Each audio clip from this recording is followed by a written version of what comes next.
Vintage sports cars have always fascinated me, so much so that I decided to build two vintage BMWs as a youngster.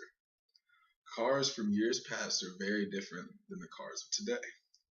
The topic of electric powered cars versus gasoline powered cars is a hot debate. I am here to inform you of the advantages and disadvantages of both. Most people around the world drive gasoline powered cars. For many years, the proposal of electric powered cars has been shunned by consumers and manufacturers, saying that they're unsafe and impractical. CarsDirect.com reports that with a gasoline powered car, every mile costs 36 cents, whereas with a electric powered car, every mile costs only 10 cents. Many ignore electric cars because of the high overhead costs. However, there are many advantages and disadvantages to both. Let's take a look at some of the disadvantages of a gasoline powered car. Number one, first and foremost, gas prices. Gas prices fluctuate from week to week, and we're all aware of this. And if you drive a larger vehicle and you have to make more frequent visits, this can put a hurting on your pockets. They're very negative on the environment with smog and pollution. If you live in Atlanta, I know you've noticed the large looming cloud of smog hanging over the city. And there's an increase in the amount of junkyards that are popping up all over the country. And this isn't good for our environment either. Landfills continue to get bigger, and these parts they're not biodegradable. So they just sit there for years on end. Last but not least, the maintenance costs. There are more parts that are designed to wear out on these cars, and the more parts that are designed to wear out, the more parts that will go out on your car, which continues to keep you in the maintenance shop. Now, some of the advantages of these cars are it's very easy to find a service shop for them. The parts are, generally speaking, readily available at your local auto parts store. And there's no waiting on a battery to recharge when you need to go somewhere.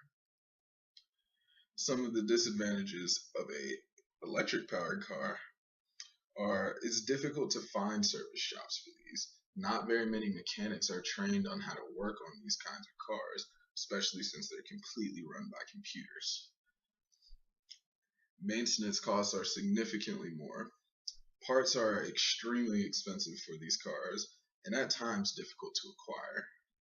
And repairs take a lot longer, so you could be without your car for a little bit longer than you would be, whereas if you had a gasoline powered car. Recharging is also a factor.